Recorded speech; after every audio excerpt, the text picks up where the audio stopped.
নমস্কার বন্ধুরা, আজকে আমরা অঙ্কে যে ক্লাসটা নিয়ে এসেছি, সামনে তোমাদের অনেকেরই ওয়েস্ট বেঙ্গল পুলিশ কনস্টেবলের মেন্স আছে।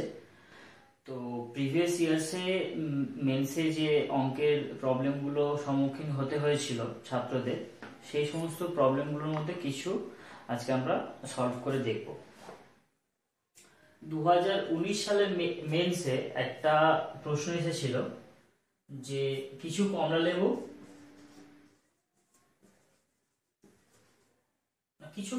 না, 400টা কমলা লেবু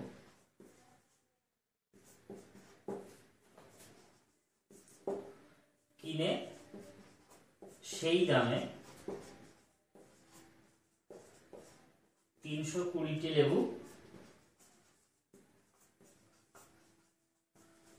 বিক্রি করা হয়েছে, তাহলে লাভের হার কত? আমাদের কাছে অপশন ছিল 20%, 15%, 25%, 10%। তাহলে এই অঙ্কটা করার অনেকগুলো পদ্ধতি আছে বা অনেকভাবে আমরা অঙ্কটাকে কনসেপচুয়ালাইজ করতে পারি। একটা হচ্ছে সিম্পল ওয়েতে, যদি আমরা ধরি যে 400টা কমলা লেবু আমরা ধরলাম যে 1 টাকা করে প্রত্যেকটা কমলা লেবুর দাম, তাহলে 400টা কমলা লেবুর দাম কত হবে? 400 টাকা। প্রত্যেকটার দাম 1 টাকা করে, তাহলে 400টা টোটাল দাম হবে 400 টাকা। এটা হচ্ছে ক্রয় মূল্য বা সিপি। আর যখন আমরা বিক্রি করছি তখন আমরা বিক্রি করছি 300টা, 320টা। কিন্তু 320টার আমরা যদি বিক্রি করার সময় করি সেটা 400 টাকা দামে বিক্রি হচ্ছে, তাহলে 320টা লেবুর এসপি হচ্ছে 400। তাহলে একটা লেবুর এসপি কত হবে? 400/320। তাহলে এখান থেকে আমরা পেয়ে যাব 5 এ 4, তাহলে 5/4 রুপিস। তাহলে 1 টাকায় কিনে 1 টাকা 25 পয়সা আমরা বিক্রি করছি, তার মানে এটা হচ্ছে 1.25 রুপিস। তাহলে 1 টাকায় কিনে যখন আমরা 1 টাকা 25 পয়সা বিক্রি করছি, তাহলে 100টার জন্য কত হবে? তাহলে 100-র জন্য সেটা হয়ে যাবে 1.25 ইন্টু 100, মানে 125। তার মানে 100 টাকা যখন আমরা কিনছি, আমরা দাম পাচ্ছি সেলিং প্রাইস 125 টাকা। তাহলে সেখান থেকে আমরা পেয়ে যাচ্ছি যে 25% আমাদের কাছে লাভ হচ্ছে। তাহলে 25% এখানে আমাদের কাছে রাইট আনসার। আবার এই অঙ্কটাই যদি একটু অন্যভাবে ধরি, আমরা ডাইরেক্ট ধরবো যে এরকম ভাবে যদি ধরি যে যখন আমরা 320টা কমলা লেবু বিক্রি করে ফেলছি, তখন আমাদের হাতে আরো পড়ে আছে 400 মাইনাস 320, মানে 80টা লেবু। তাহলে এই 80টা লেবু আমাদের কাছে লাভের খাতায় পড়ে যাচ্ছে। তার কারণ কি? 400 টাকায় যে লেবুটা আমরা কিনেছিলাম, ওই তার যে ক্রয় মূল্যটা সেটা 320টা বিক্রি করে আমরা অলরেডি পেয়ে যাচ্ছি, তাহলে আমাদের কাছে 80টা পড়ে যাচ্ছে লাভের খাতায়। তাহলে 320টা বিক্রি করলে আমরা লাভ কত পাচ্ছি? 80টা। তাহলে 320-র জন্য আমরা লাভ পাচ্ছি 80। তাহলে 1-এর জন্য কত? 80/320। আর 100-র জন্য হবে 80/320 ইন্টু 100। তাহলে এটা যদি কাটি আমার আসবে 25%। তাহলে এখান থেকে আমরা পেয়ে যাচ্ছি যে লাভের হার ডাইরেক্ট 25%। সেকেন্ড অঙ্কটার দিকে যদি আমরা আসি, সেকেন্ড অঙ্কটায় বলেছে যে দুটো সংখ্যার লসাগু হচ্ছে 36 আর গসাগু হচ্ছে 6। লসাগু হচ্ছে 36, গসাগু হচ্ছে 6। তার মধ্যে প্রথম সংখ্যা হচ্ছে 12, তাহলে দ্বিতীয় সংখ্যা কি হবে? তাহলে এটা খুব একটা সহজ ফর্মুলা আছে, দুটি সংখ্যার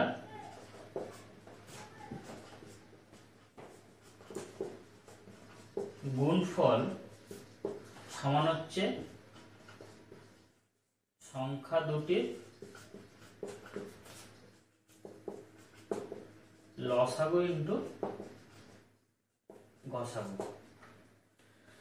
তাহলে একটা সংখ্যা যদি 12 হয়, অন্য সংখ্যা যদি আমরা a ধরে নিই, তাহলে সংখ্যা দুটির লসাগু আর গসাগুর গুণফল আমরা অলরেডি জানি 36 আর 6। তাহলে a ইজ ইকুয়াল টু আমরা কি পাবো 36 ইন্টু 6/12, তাহলে পেয়ে গেলাম 3 6 18। তাহলে সেকেন্ড সংখ্যাটা আমরা পেয়ে যাব এখান থেকে 18। তৃতীয় যে প্রবলেমটা আমাদের কাছে আছে, তৃতীয় প্রবলেমটা আছে যে একটা সমদ্বিবাহু ত্রিভুজ আছে যার সমান কোণ দুটোর মধ্যে একটা 30 ডিগ্রি। তাহলে যদি একটা সমদ্বিবাহু ত্রিভুজ আমরা আঁকি, এটা ধরলাম সমদ্বিবাহু ত্রিভুজ, আর তার মানে এই বাহুটার এই বাহুটার সমান, এটা নাম দিলাম এবিসি। তাহলে আমরা কি জানি, সমদ্বিবাহু ত্রিভুজে যে বাহু দুটো সমান হয় তাদের বিপরীত কোণগুলো সমান হয়। তাহলে এই কোণটা আর এই কোণটা আমাদের কাছে সমান। তাহলে একটা বলেছে 30 ডিগ্রি, তাহলে অন্যটাও নিশ্চয়ই 30 ডিগ্রি হবে। আমাদের কাছে জানতে চাইছে কি তৃতীয় বাহুটার তৃতীয় কোণটার মান কত।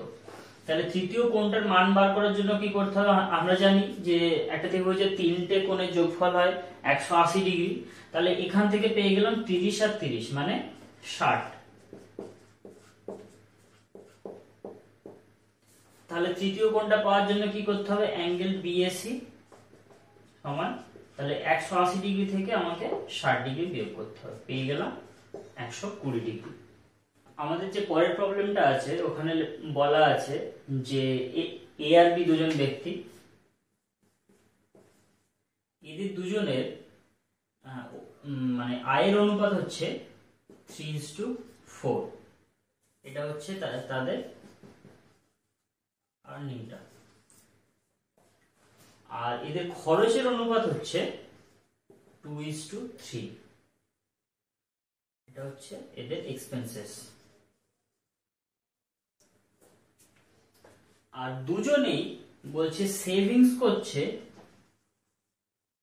200 টাকা। তাহলে বলছে যে এদের অ্যাকচুয়াল যে আর্নিংটা সেটা কত। আমরা একটা জিনিস কি জানি যে এক্সপেন্সেস আর সেভিংস যদি যোগ করা যায় তাহলে সেটা তাদের পুরো যে আয়টা সেটার সঙ্গে সমান হয় দাঁড়ায়। তাহলে আমি এখানটা ধরে নিলাম এটা 2x, এটা 3x। তাহলে 2x প্লাস 200 আর 3x প্লাস 200 এটা কি হবে, এটা তাহলে 3:4 অনুপাতের সমান হবে।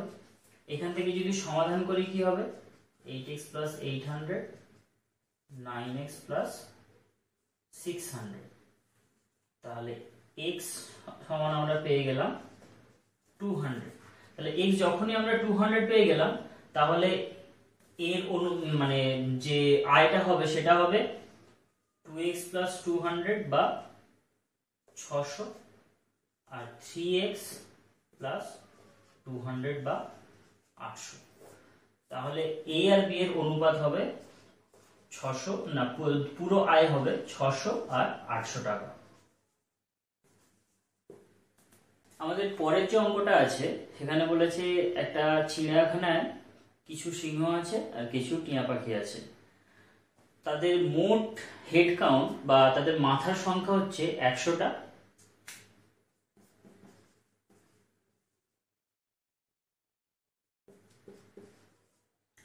আর তাদের মোট পায়ের সংখ্যা হচ্ছে 290টা বা 290। তাহলে এখান থেকে আমরা কিভাবে পাবো যে কতগুলো সিংহ ছিল কতগুলো টিয়া পাখি ছিল। এখান থেকে আমরা এই অঙ্কটাকে অনেকভাবে করতে পারি।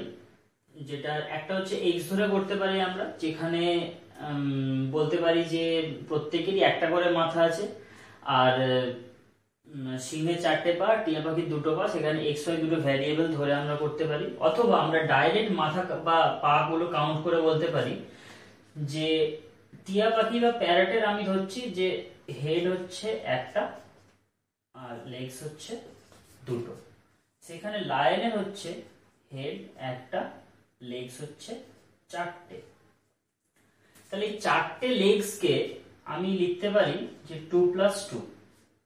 আমরা যদি এরকম একটা হাইপোথেটিক্যাল সিচুয়েশন ধরে নিই যে প্রত্যেকেরই মানে ইভেন লায়নদেরও 2টো করে পা আছে, তাহলে আমরা কি পাবো যে একটা মাথার জন্য 2টো পা। এখানে 4-এর জায়গায় যদি আমরা শুধু 2 বসাই তাহলে কি পাবো, এখানে একটা মাথার জন্য 2টো পা। তাহলে মাথার সংখ্যা আর পায়ের সংখ্যা 1:2 তে চলে আসবে। তাহলে যে এক্সট্রা পায়ের সংখ্যাটা আমরা পাচ্ছি সেটা হচ্ছে এই যে 2টা এখানে বাদ দিয়েছিলাম সেই 2টা। তাহলে 100টা যদি টোটাল মাথা থাকে তার জন্য লেগস কটা হবে, 200টা হবে। তাহলে যেটা এক্সট্রা পড়ে রইলো সেটা হচ্ছে 290 - 200।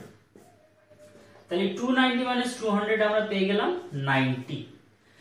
তাহলে এই যে এখানে 2টা আমরা বাদ দিয়েছিলাম এই 2টাই হয়ে গেল 90। তাহলে এই 2টা যদি 90 হয় তাহলে ওই 2 এর সাপেক্ষে হেড কটা ছিল, একটা। তাহলে এখানে লায়ন পেয়ে যাব 90/2 বা 45টা। আর যদি লায়ন পেয়ে যাই 45টা তাহলে প্যারট আমরা পেয়ে যাব 100 - 45 বা 55টা। পরের প্রবলেমটার দিকে আসছি। একটা প্রবলেমে বলেছে যে 16টা বয়েজ আছে যাদের অ্যাভারেজ এজ হচ্ছে 20। যদি একজন ফিমেল অ্যাড হয়ে যায় তাদের সাথে, বা একজন গার্ল যদি অ্যাড হয়ে যায় তাহলে ওদের অ্যাভারেজ এজটা বেড়ে যাচ্ছে 2 করে। তাহলে যে মেয়েটি তাদের সাথে এসে জয়েন করলো তার বয়স কত? তাহলে এখান থেকে আমরা গুণ করে 16 জন ছেলের টোটাল বয়স বের করতে পারি। এখান থেকে 17 জন যে হয়ে গেল তাদের তাহলে অ্যাভারেজটা 2 বেড়ে গেল, মানে ওদের অ্যাভারেজ হয়ে গেল 22। তাহলে সেখান থেকে টোটাল থেকে দুদিক থেকে বিয়োগ করলে পেয়ে যাবো। অথবা আমরা একরকম ভাবে করতে পারি যেটা আরো ইজি। তাহলে 16 জনের বয়স, প্রত্যেকের বয়সে যেখানে অ্যাভারেজ 20 ছিল সেখান থেকে 2 করে বাড়ছে, তাহলে অ্যাভারেজ যখন বাড়ছে তার মানে প্রত্যেকের 2 করে বাড়ছে। তাহলে 16 জনের মোট কত বাড়বে? 16 জনের মোট বাড়বে 16 × 2 মানে 32 ইয়ার্স। আবার যে ফিমেল যে এসেছে যখন অ্যাভারেজটা 22-এ গিয়ে পৌঁছচ্ছে তখন নিশ্চয়ই তার নিজের বয়সটাও অ্যাভারেজে গিয়ে সেই 22-এই দাঁড়াবে। তাহলে তার জিনিসটা আমরা এখানে অ্যাড করব। তাহলে 32 প্লাস তার 22, মানে এখান থেকে আমরা পেয়ে গেলাম 54। এই 54 এর মধ্যে যে ফিমেল সে অ্যাভারেজটাকে মেনটেন করার জন্য নিজের কাছে রাখলো 22, আর যে বাকি 32 সেই বাকি 32কে 16 জনের মধ্যে 2 করে ভাগ করে দিল। তার ফলে তারা প্রত্যেকে এখানে 20-র সাথে 2 করে বাড়িয়ে হয়ে গেল 22। তাহলে এখান থেকে আমরা টোটাল পেয়ে গেলাম তার নিজের বয়সটা 22 আর প্রত্যেকের জন্য 2 করে বাড়ানোর জন্য টোটাল বাড়ালো 32। তাহলে সেখান থেকে 32 আর 22 54। পরের অঙ্কটায় বলেছে একটা সমবাহু ত্রিভুজের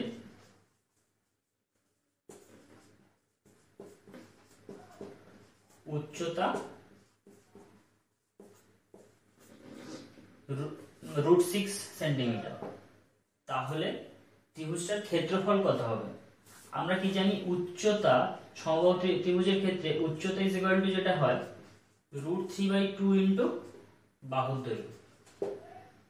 তাহলে বাহু সমান আমরা এখানে পেয়ে যাব h × 2/√3। তাহলে এখানে যদি আমরা √6 বসিয়ে দিই তাহলে পাবো √3 আর √6 কেটে গিয়ে উপরে পড়ে √2, তাহলে পেয়ে গেলাম 2√2।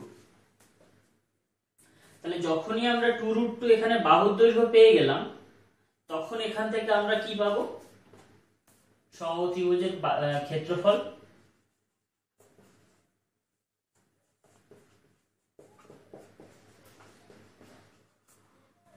সমান √3/4 ইন্টু বাহুর স্কয়ার, এটা সেমি, তাহলে এটা হবে √3/4 ইন্টু 2√2 হোল স্কয়ার সেমি স্কয়ার। তাহলে এখান থেকে পেয়ে গেলাম √3/4 ইন্টু 8 বা 2√3 সেন্টিমিটার স্কয়ার। আমাদের কাছে পরের একটা প্রশ্ন আছে যে 20 লিটার দুধে টোটাল যে কোয়ান্টিটিটা সেটা হচ্ছে 20 লিটার। এই 20 লিটারের মধ্যে 10% জল আছে। তাহলে আমাদের কাছে প্রশ্ন, এই 20 লিটারের সঙ্গে আর কত লিটার জল অ্যাড করলে পুরো দুধের মধ্যে জলের পরিমাণটা 25% আসবে। তাহলে 20 লিটারের মধ্যে যদি আমরা জলের কোয়ান্টিটিটা বের করে নিই, তাহলে 20 লিটারের মধ্যে আমরা জল পেয়ে গেলাম 10% ওয়াটার, মানে হচ্ছে 2 লিটার। তাহলে 2 লিটার যদি আমরা জল পেয়ে যাই, আমাদের কাছে দুধটা বা যে র মিল্ক সেটা চলে আসবে 18 লিটার। তাহলে যখন আমরা অ্যাড করছি, সেটা আমরা জল অ্যাড করছি, তার জন্য কি হবে, দুধের কোয়ান্টিটিটা একই থাকবে। তাহলে নেক্সট পার্টে আমাদের কাছে যে বলেছে যে জলের কোয়ান্টিটিটা 25% চলে যাবে, তার মানে মিল্কের কোয়ান্টিটিটা হবে, ওয়াটার যদি হয় 25%, তার মানে মিল্কের কোয়ান্টিটিটা হবে 75%। তাহলে 75% যে মিল্কটা সেটা কিন্তু 18 লিটারটাই থেকে যাবে। তার কারণ কি, আমরা নতুন করে মিল্ক অ্যাড করছি না। তাহলে এই 18 লিটারটাই 75% হবে। তাহলে 75% সেটা যদি 18 লিটার হয়, তাহলে 100% কত হবে, 18/75 ইন্টু 100,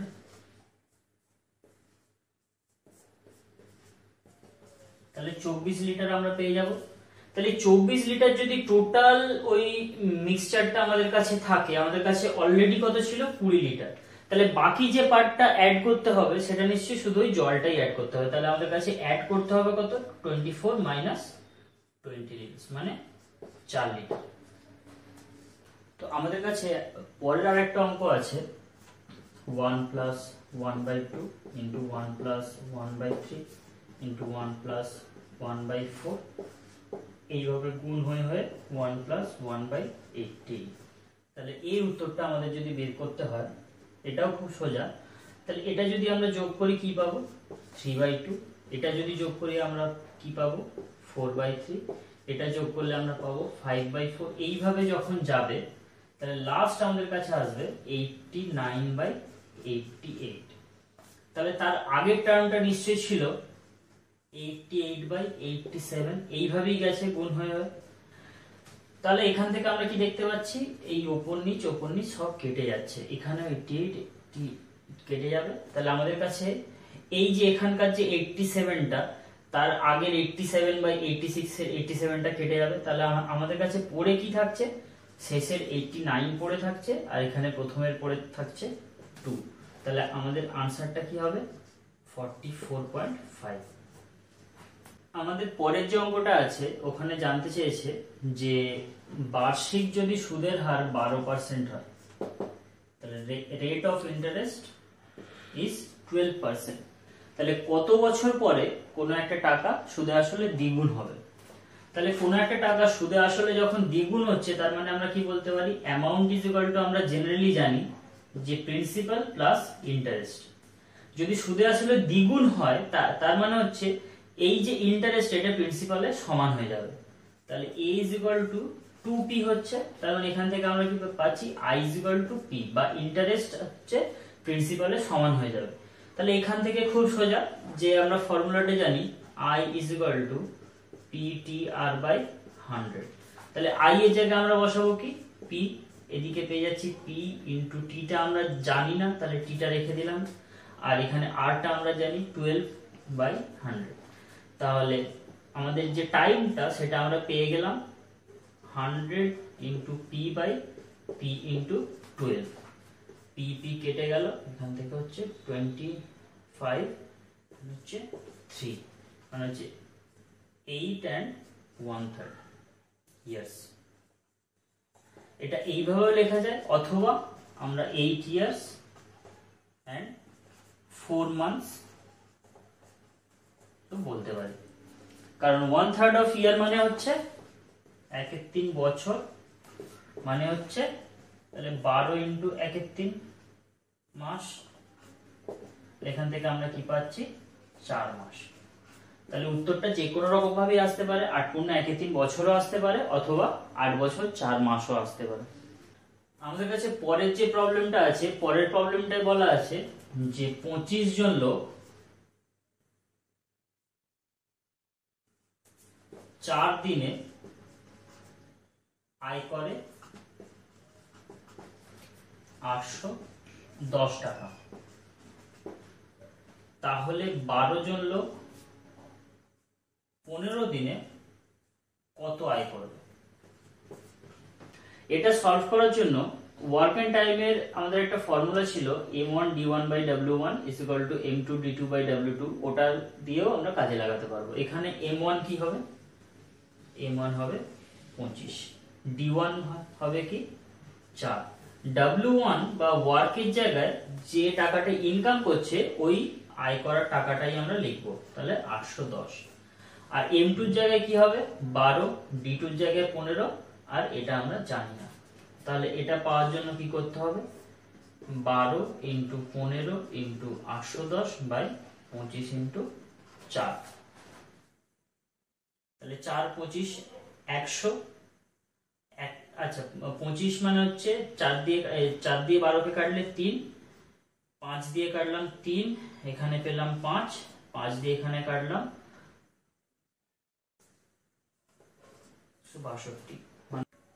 তাহলে 9 দিয়ে আমরা গুণ করে পাচ্ছি 9 2 18, 13 6 54 55 5 হাতে 5 না হচ্ছে 1458 টাকা। তাহলে 12 জন লোক 15 দিনে 1458 টাকা ইনকাম করবে।